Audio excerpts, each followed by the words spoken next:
Assalamualaikum warahmatullahi wabarakatuh. Perkenalkan, nama saya Kayla Nera dengan NIM 2403113714. Pada kesempatan kali ini saya akan mempresentasikan hasil dari analisis saya, yaitu analisis antarmuka pada aplikasi ShopNow. Nah, di sini aplikasi dari ShopNow ini memiliki 5 kendala. Yang pertama itu pengguna kesulitan menemukan fitur pencarian produk. Lalu yang kedua, navigasi menu dianggap membingungkan. Lalu yang ketiga, proses checkout terlalu panjang dan tidak efisien. Yang keempat, tampilan antarmuka kurang konsisten antar halaman. Lalu banyaknya pengguna yang gagal menyelesaikan transaksi. Dari 5 kendala tersebut, kita akan lihat dari usability-nya. Yang pertama dari learnability. Nah, di sini ketika pengguna itu kesulitan mencari produk, yang artinya aplikasi gagal memberikan petunjuk visual yang intuitif, di mana pengguna baru itu langsung merasa tersesat saat menggunakan aplikasi ini.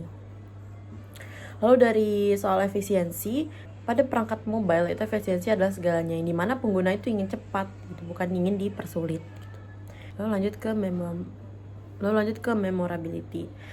Nah, navigasi yang membingungkan ini membuat struktur menu ini sulit diingat, yang dimana pengguna tidak akan merasa familiar jika setiap kali masuk familiar. Jadi setiap pengguna kembali menggunakan aplikasi ini, pengguna akan bingung atau tersesat gitu.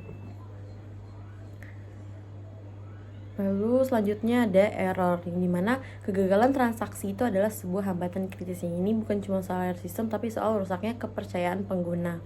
Lalu terakhir itu ada satisfaction, yaitu ketidakkonsistenan tampilan antar halaman pengguna yang membuat pengalaman berbelanja ini jadi tidak nyaman dan terasa tidak profesional.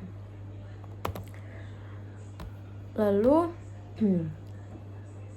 penyebab utama dari masalah-masalah ini adalah kurangnya standarisasi desain dan alur navigasi yang tidak mengikuti konvensi umum aplikasi e-commerce. Dampaknya sangat serius, yaitu penurunan jumlah pengguna aktif secara drastis serta hilangnya kepercayaan mereka terhadap platform ShopNow itu sendiri.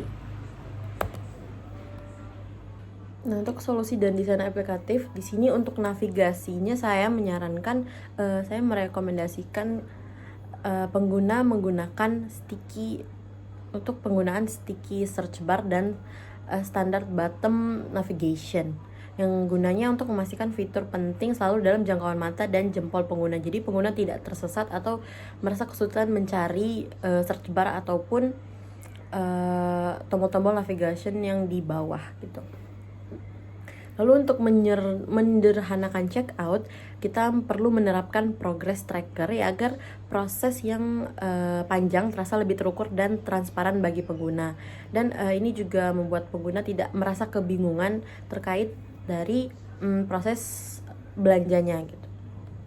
Selain itu, pembuatan desain sistem yang seragam itu sangat mendesak untuk menjaga konsistensi visual di seluruh halaman. Lalu membuat desain sistem. Dan yang terakhir itu dari sisi fungsional, kita harus menambahkan pesan error yang informatif serta memperbaiki alur payment gateway agar setiap hambatan teknis ini dapat dipahami dan diselesaikan sendiri oleh pengguna tanpa rasa frustasi atau tanpa rasa kebingungan.